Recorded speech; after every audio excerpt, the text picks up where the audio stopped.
If you write about the London music scene long enough, you'll eventually hear about the cursed karaoke song.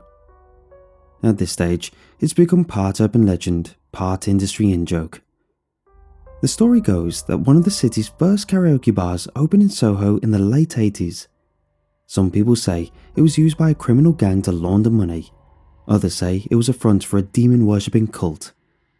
I even heard one version where the owner had installed a haunted karaoke system from Japan. Less creative types say it was just dodgy wiring. The outcome is always the same though. The bar burned down to the ground in 1989, killing anyone unlucky enough to be there that night. The victims of the blaze were somehow marked by a curse and can never move on to the afterlife.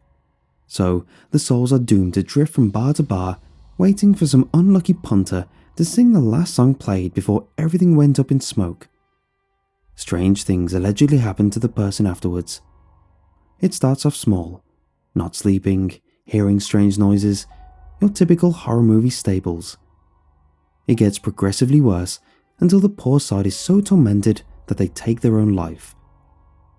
The thing is, people can never agree on which song is supposedly cursed, but someone always knows somebody who sang it, regardless of how tenuous the link is. The hapless singer is usually an ex-colleague's uncle or second cousin of a roommate from uni. I suppose that's what makes it such a good story. Ludicrous, but hard to completely debunk. I'd learned about the curse when I was writing for Noteworthy. The magazine had never made big waves, but it's always had a solid fan base since its founder, Jez Musgrove, was a legend in the indie circuit during the 90s. By the time he contacted me, I was quite happy to leave blogging behind to share my thoughts on Noteworthy's splashy website. The fact that I actually spent most of my days funneling marketing content and composing moronic tweets is slightly less thrilling. It was mid-December last year, and some bright spark insisted we do a pub crawl for our Christmas party. The night consisted of downing overpriced drinks in overpacked establishments before being buffeted along to the next location, finally ending up in some grungy after-hours pub.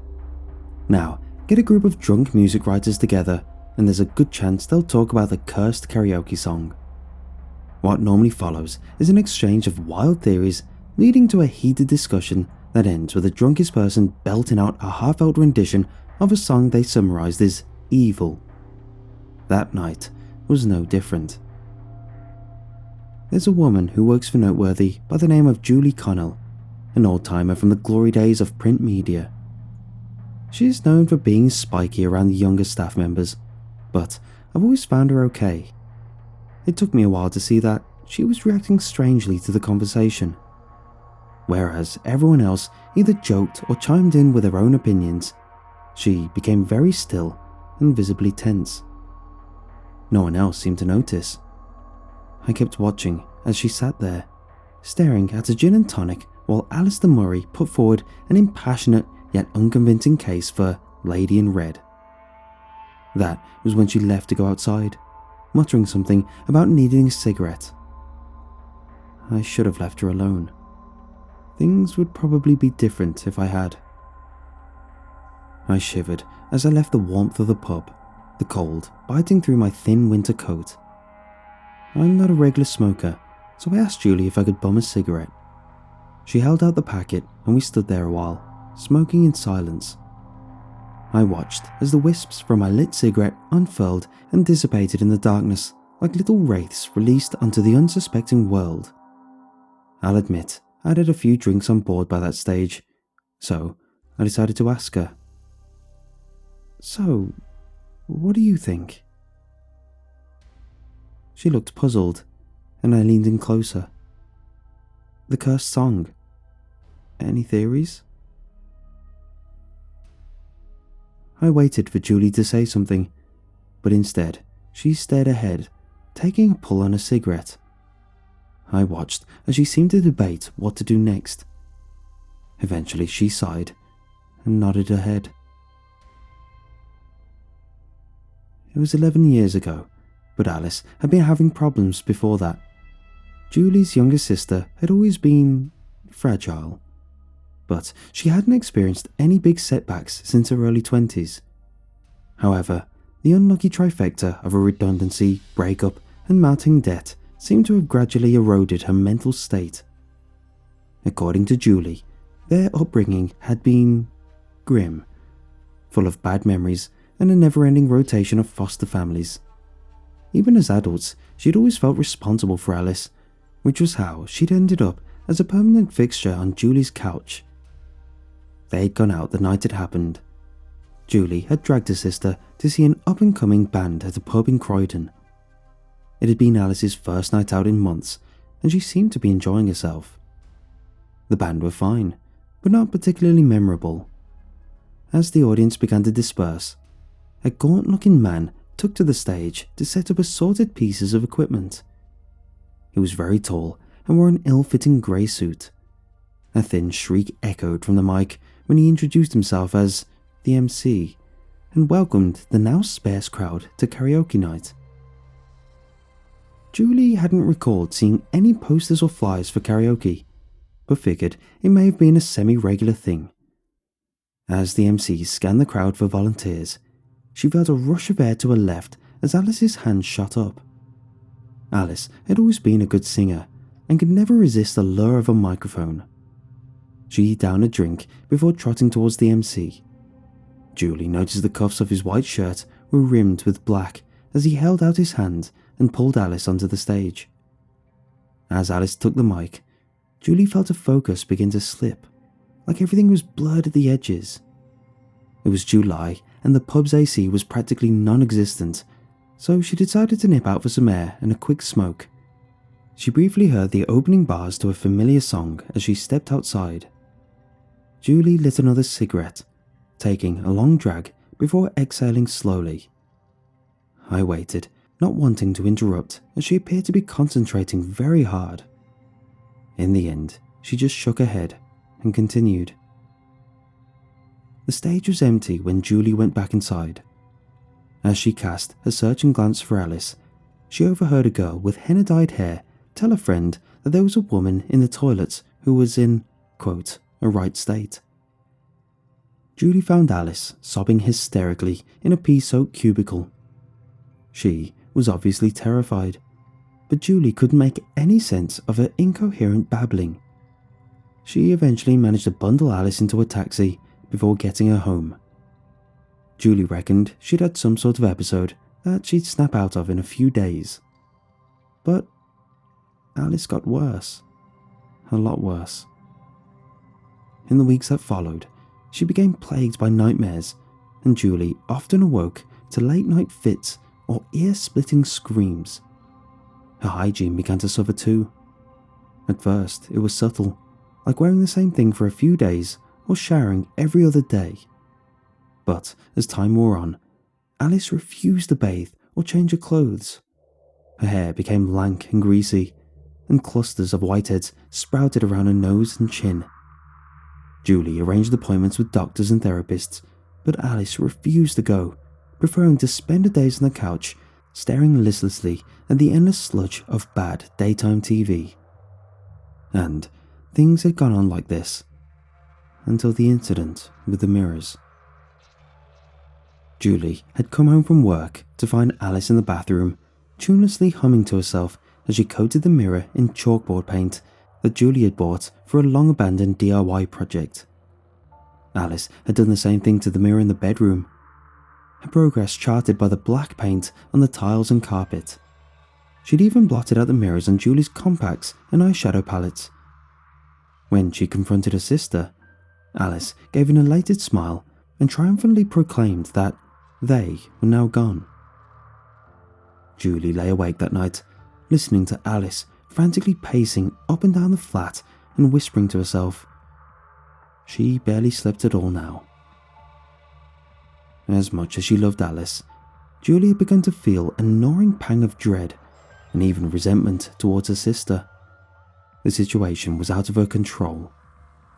The next morning, she dialed a number she never wanted to dial and had a conversation she never wanted to have. After hanging up, Julie called in sick to work. She wanted to be there when they came for Alice. Alice was still asleep when Julie flicked on the kettle. Realizing she had no milk, she threw her coat over her pajamas and went to the corner shop. She'd been gone 10, maybe 15 minutes. She recalled the keys jingling as she turned them in the lock and pushed open the front door, which opened onto the living room.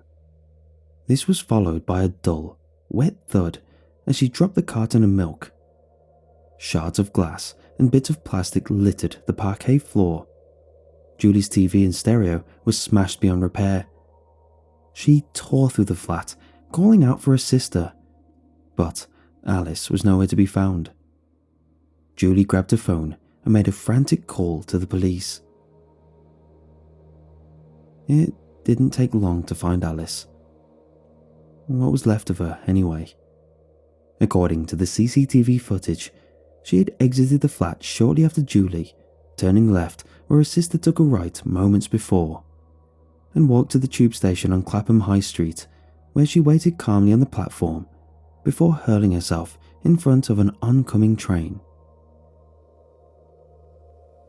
Julie threw down a cigarette butt, stubbing it out with a steel-toe-capped boot, and shivered. The coroner's inquest declared that Alice's suicide had been caused by a dissociative episode triggered by stress. Considering her medical history, it wasn't a massive stretch for them to reach that conclusion.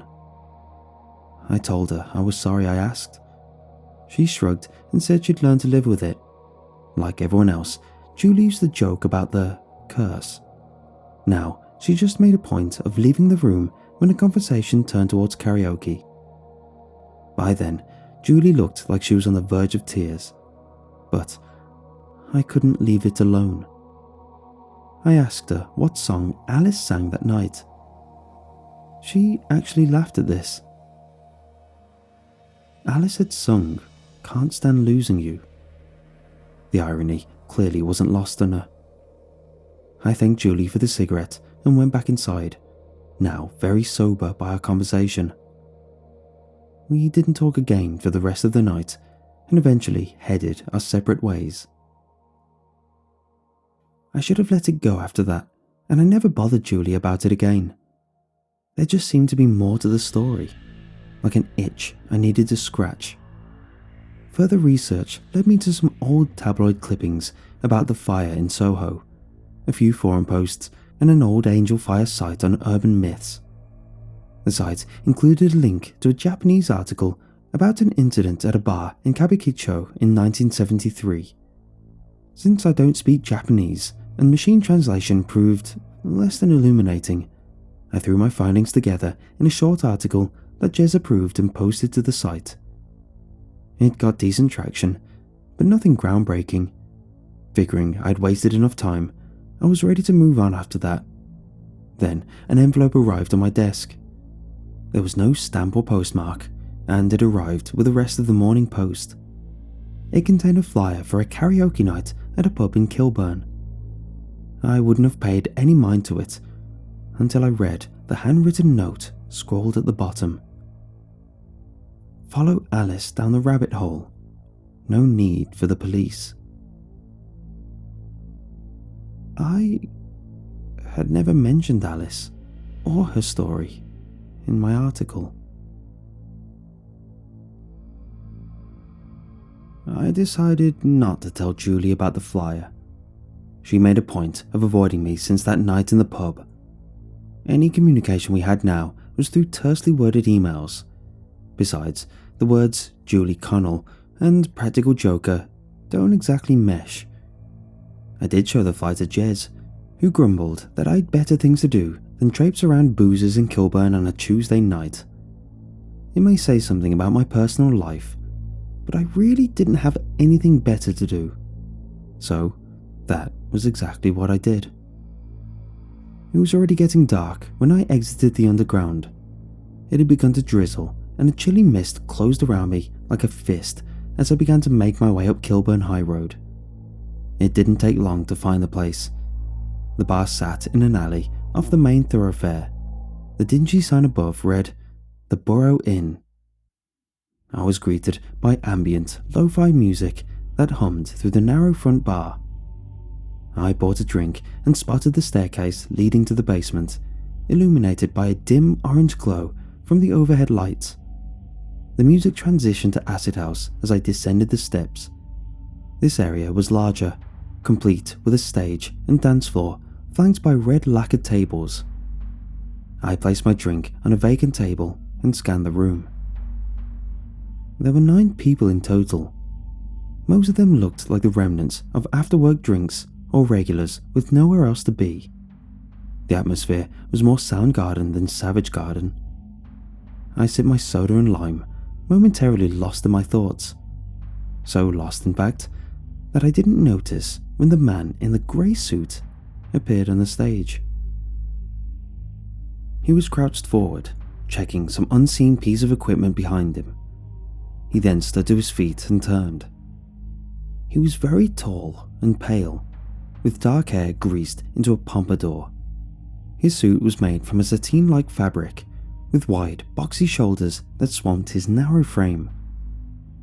There was something oddly brittle about him, like something that had been melted down and recast over and over until all that remained was a pale imitation of a man. The hairs on the back of my neck rose as he introduced himself to the small crowd as the MC. Contrary to what you may think, I had not planned to go near that stage. First of all, any singing that I do takes place in the confines of my shower, and secondly, as a journalist, my job was only to observe. But something drew me towards that stage, and the outstretched hand of that MC. I noticed his fingernails were long and yellow as he pulled me onto the platform. Nobody else paid us any attention. At the time, I thought it was just a big city indifference. Now, I'm not sure if something else was at play.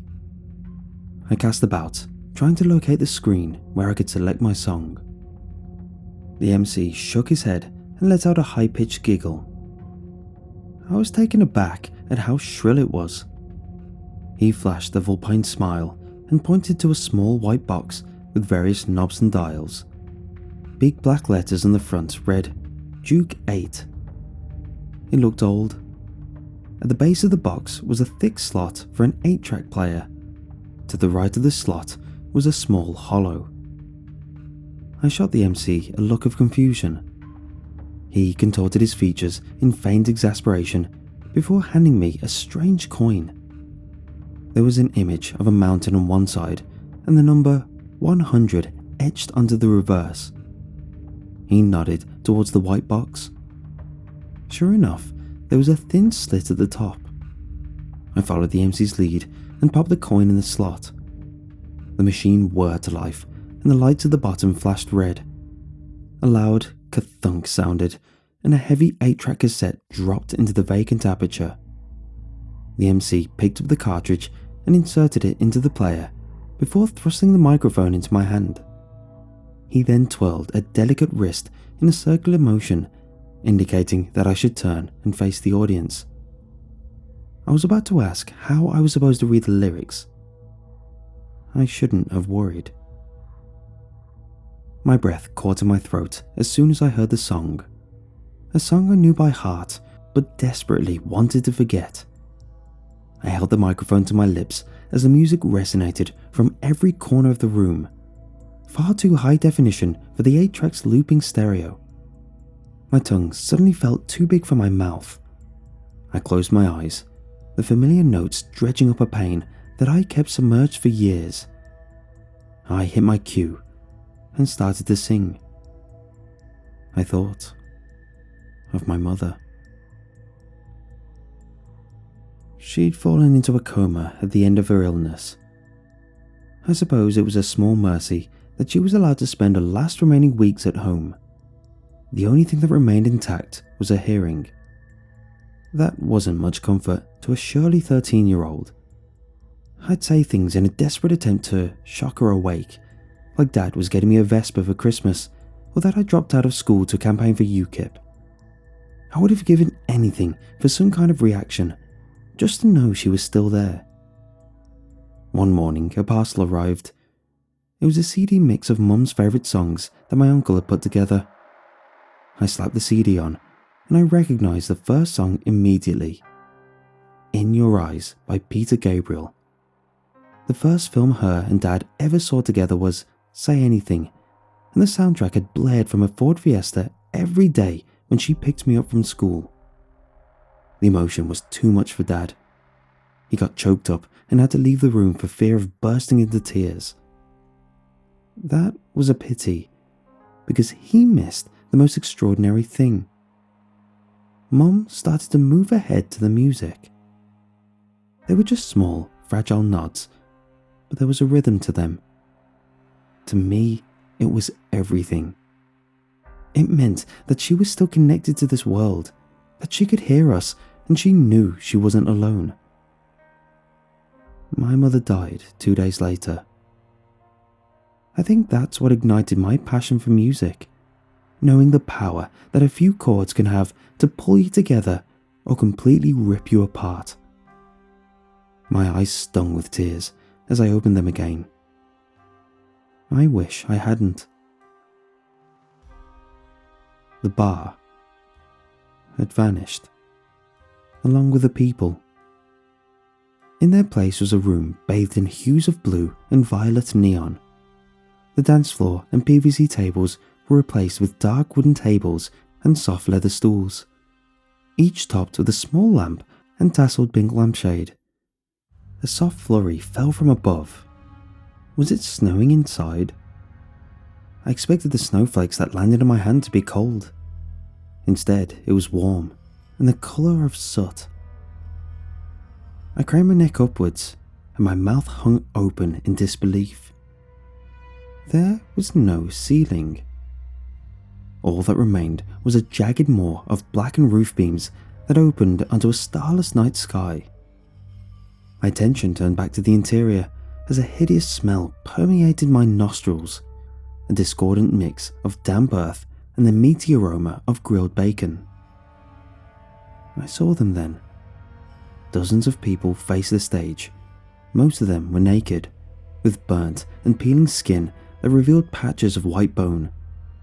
Some still had tufts of sizzled hair in places. Only the ghostly spectators at the front wore clothes.